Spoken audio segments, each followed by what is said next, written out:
Imagine waking up tomorrow to discover that two of the planet's greatest powers are waging war, yet with no bombs falling, no tanks crossing borders, and no soldiers marching through the streets.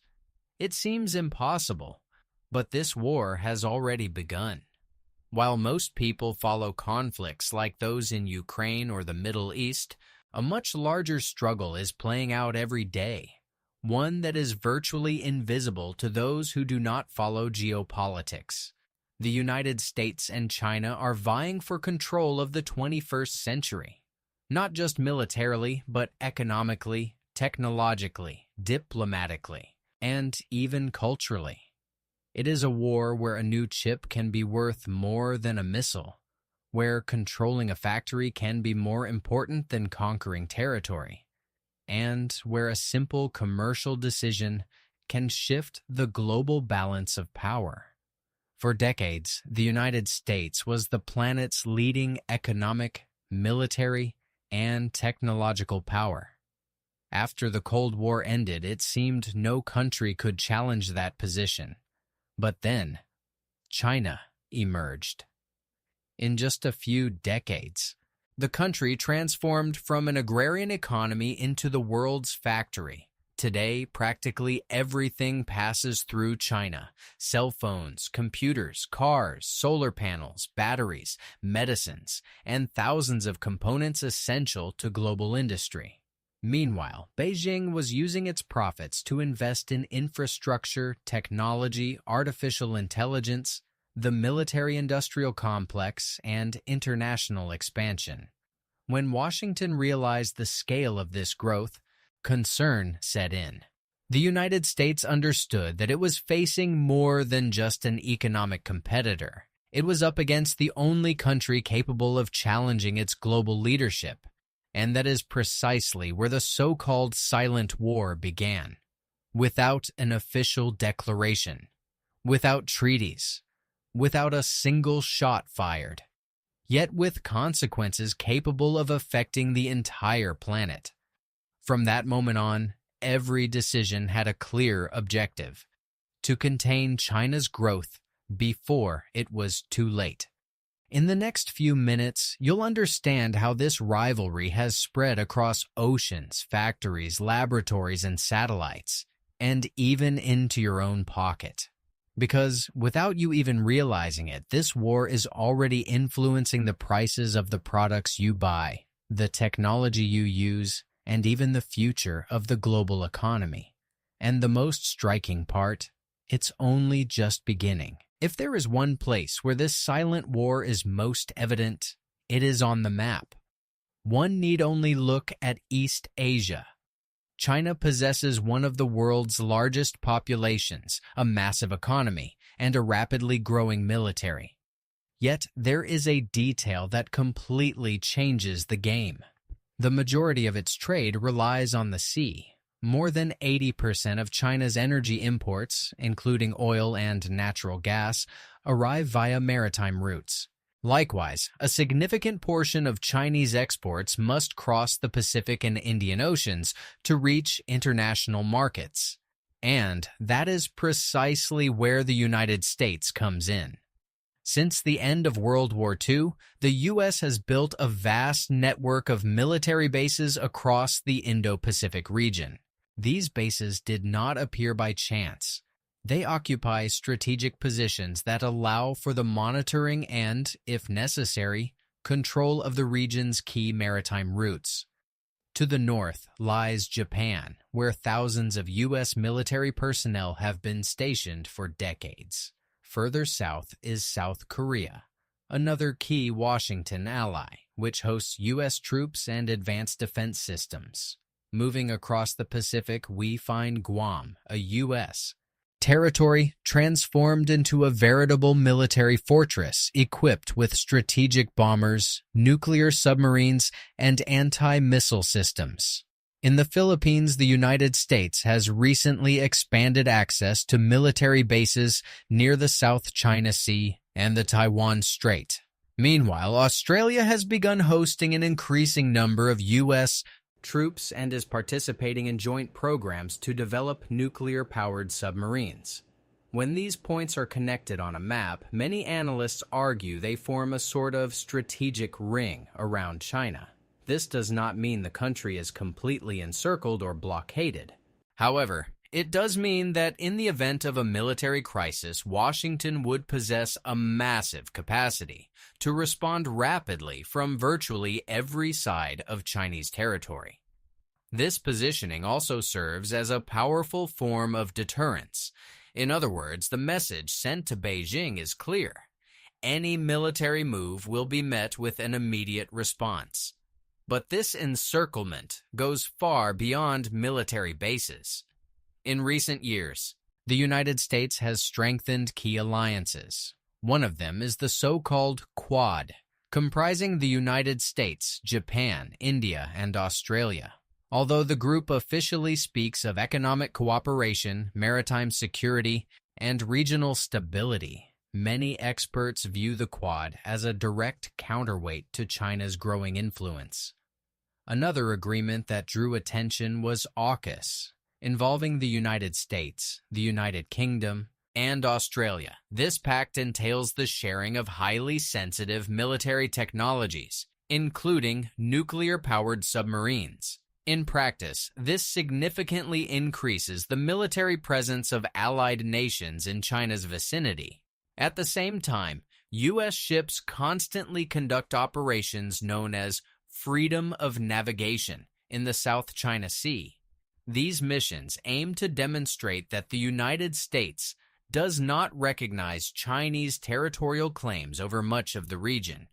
Beijing views these operations as provocations. Washington sees them as demonstrations that international waters must remain open to global trade. This standoff heightens tensions year after year. And there is an even more sensitive issue: Taiwan.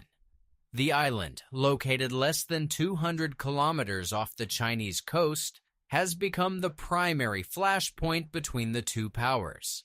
China considers Taiwan an inseparable part of its territory and asserts that it will use force if necessary to bring about reunification.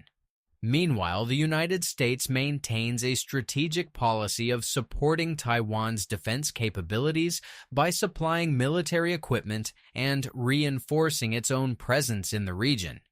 Every military exercise, every ship traversing the strait, and every political statement deepens the mistrust between the two sides. So far, no one has pulled the trigger. But a single miscalculation could turn this silent war into an international crisis of unprecedented proportions. And while the world watches ships, aircraft, and military bases, another, even more important battle is unfolding far from the radar. A war waged within laboratories, factories, and research centers. In the next part, you will discover why a tiny electronic chip has become one of the most powerful weapons of the 21st century, and how the race for technology could determine who leads the world in the decades to come. If oil was considered the planet's most strategic resource in the 20th century, that title belongs to something much smaller in the 21st century. A tiny silicon component that fits in the palm of your hand. Semiconductors, also known as chips. They are found in practically everything we use today. In your cell phone, in your computer, in modern cars, in airplanes, in satellites, in missiles, in military drones, in artificial intelligence, and even in the most advanced medical equipment. Without chips, the global economy simply grinds to a halt. And it was precisely because of them that the silent war between the United States and China reached a new level. For many years, American companies dominated the development of the sector's most advanced technologies. Companies like NVIDIA, AMD, Intel, and Qualcomm led innovation in processors, graphics cards, and computing systems, but there was a problem. A large portion of chip manufacturing did not take place in the United States. It relied primarily on Taiwan, and that small island is home to a company considered by many to be the most important on the planet. TSMC. It is responsible for manufacturing the world's most sophisticated chips. Practically every tech giant relies on it. Apple, Nvidia, AMD, Qualcomm, and even companies that produce military equipment. This means that any instability in Taiwan could trigger a domino effect across the global economy. China knows this. So does the United States. That is why Taiwan has become much more than just a territorial issue. It represents the heart of global technology. In recent years, Washington decided to take action. The U.S. government began severely restricting the export of advanced technologies to Chinese companies. The new rules blocked Beijing from accessing the most modern chips used in artificial intelligence, supercomputers, and military systems. Furthermore, American companies were prohibited from supplying certain equipment essential for manufacturing state-of-the-art semiconductors.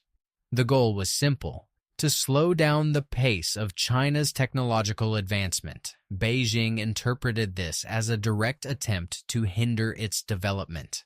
The response came swiftly. China began investing hundreds of billions of dollars to develop its own semiconductor industry. New factories were built. Universities received record levels of investment. Domestic companies accelerated research into artificial intelligence, quantum computing, and chip manufacturing. At the same time, Beijing also deployed an economic weapon little known to the general public: so-called rare earth elements. Despite the name, these minerals are not actually rare. The problem lies in the fact that their extraction and processing are extremely complex, and China dominates a significant portion of this global supply chain. These minerals are essential for manufacturing electric motors, radar systems, batteries, fighter jets, guided missiles, mobile phones, computers, and renewable energy equipment. Whenever tensions rise, so does the fear that Beijing might restrict exports of these strategic materials. This would create immense difficulties for various Western industries. Meanwhile, the United States is attempting to reduce its reliance on Asian production. In recent years, billions of dollars have been allocated to incentivize the construction of new chip factories on U.S. soil. Companies such as Intel, TSMC, and Samsung have announced massive investments in new manufacturing plants in the United States. The goal is clear: to bring back a portion of production deemed vital to national security. But there is a huge challenge. Building a semiconductor factory takes years.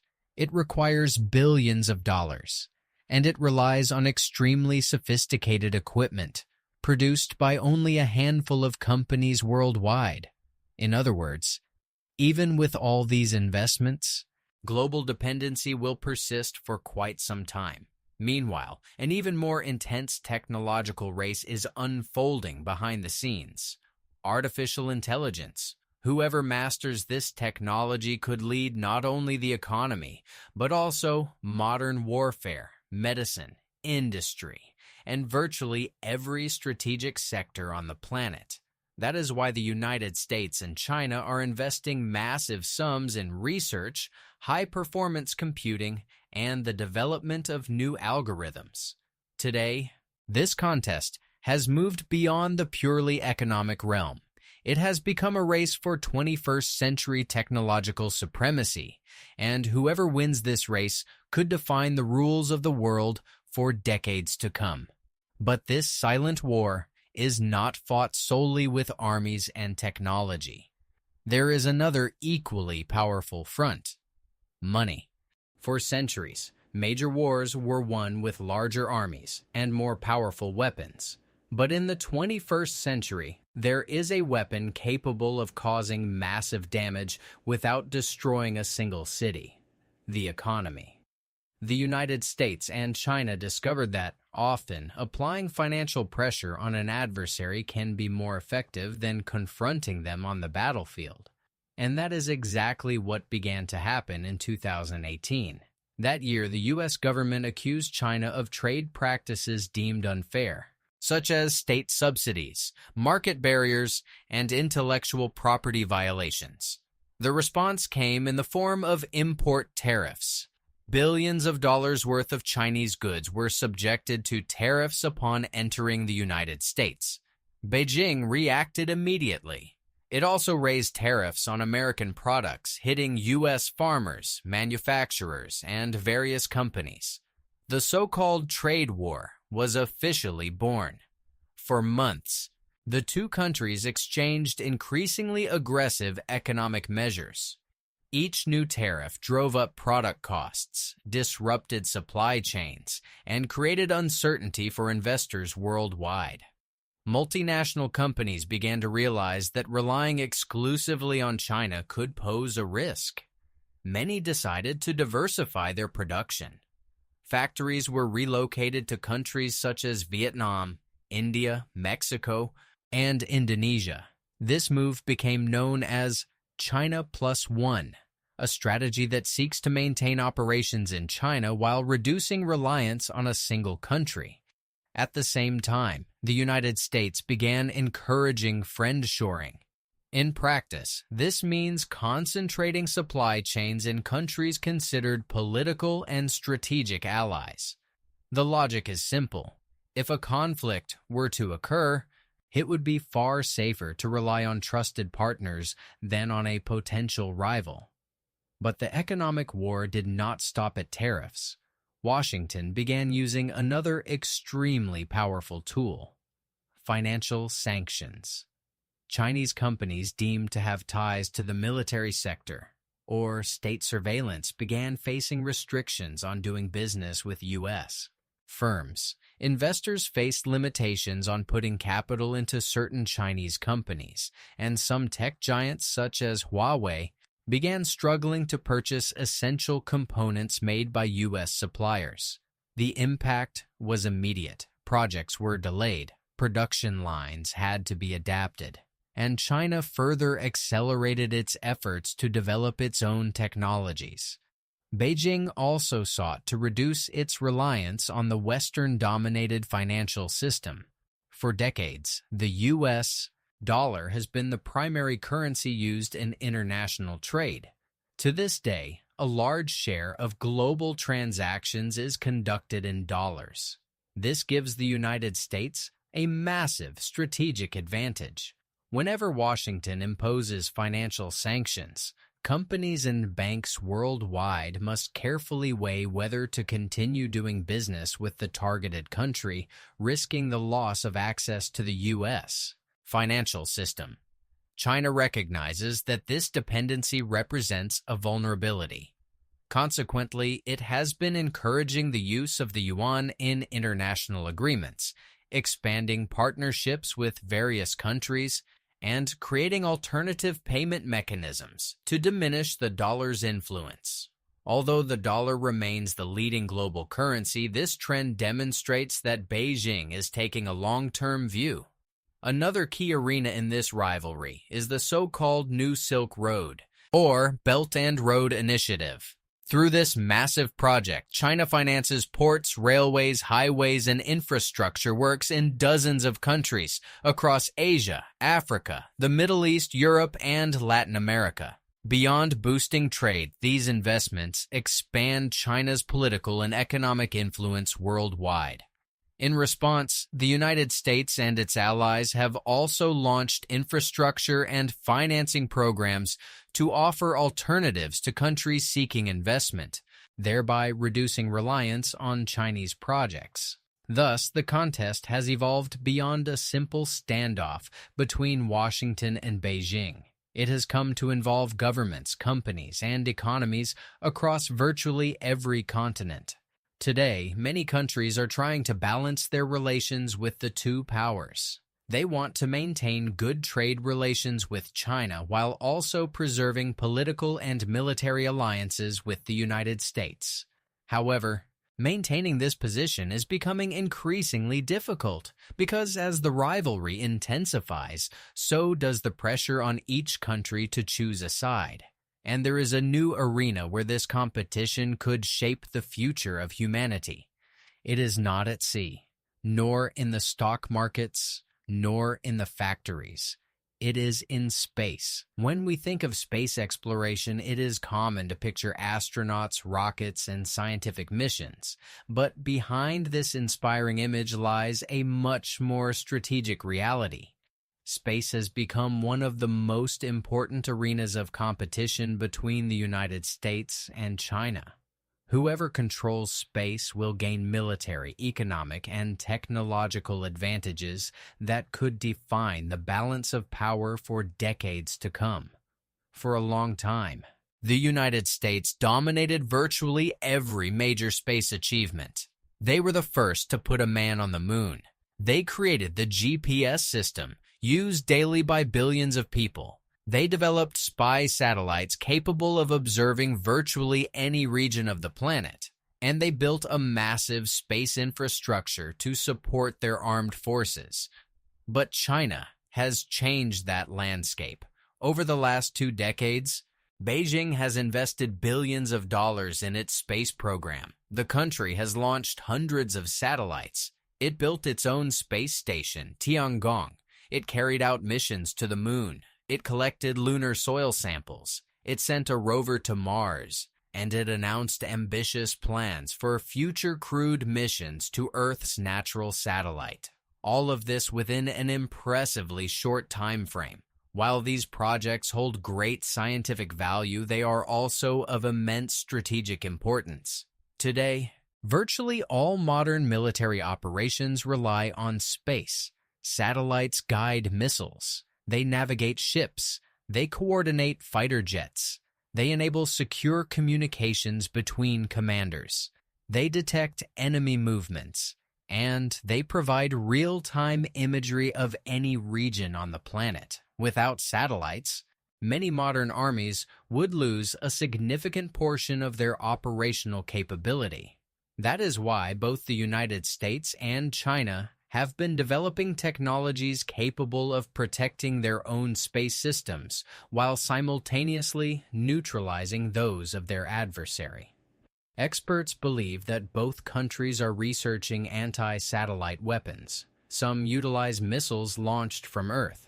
Others may employ electronic systems to block communication signals or interfere with the operation of equipment in orbit. In a major conflict, destroying strategic satellites could trigger a massive technological blackout. GPS would cease to function in various regions. Military communications would be disrupted. Monitoring networks would lose efficiency, and even civilian sectors would be affected. Banking, air travel, maritime navigation, the internet, telephony, everything depends, directly or indirectly, on space infrastructure. But there is another reason that makes this race even more important. The moon. In recent years, it has returned to the center of attention for major powers. The United States is leading the Artemis program, which aims to return astronauts to the lunar surface and establish a permanent presence in the future. China, in partnership with other countries, has also announced projects to build a scientific base on the moon.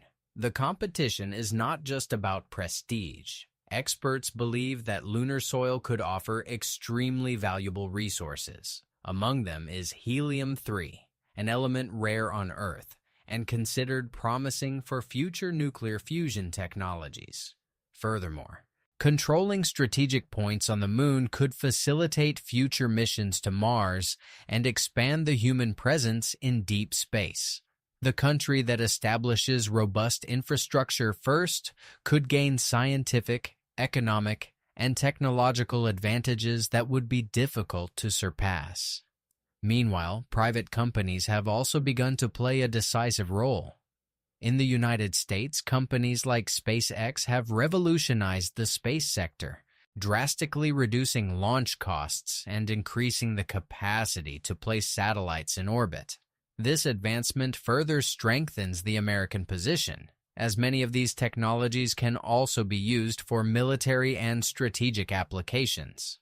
China is closely monitoring this trend and has been accelerating the development of its own commercial space sector. The result is a new technological race that goes far beyond scientific exploration. Today, space is no longer merely a symbol of progress. It has turned into an extension of the competition between the planet's two greatest powers. And as rockets streak across the skies and satellites silently orbit the Earth, a question begins to worry strategists around the world. How far might this rivalry go? After understanding the entire struggle over technology, the economy, maritime routes, political influence, and space exploration, an inevitable question arises. Could the United States and China really go to war? The answer is more complex than it seems. Today, few experts believe that a conventional war, similar to the great wars of the 20th century, would be in the interest of either country. And there is a very simple reason for this. Both have a great deal to lose. The United States remains the world's leading military power. It possesses hundreds of bases scattered across the globe, the largest navy, an extremely advanced air force, nuclear submarines capable of remaining submerged for months, and a strategic arsenal built up over decades. The other hand, China has the world's largest military force and has been rapidly modernizing its armed forces.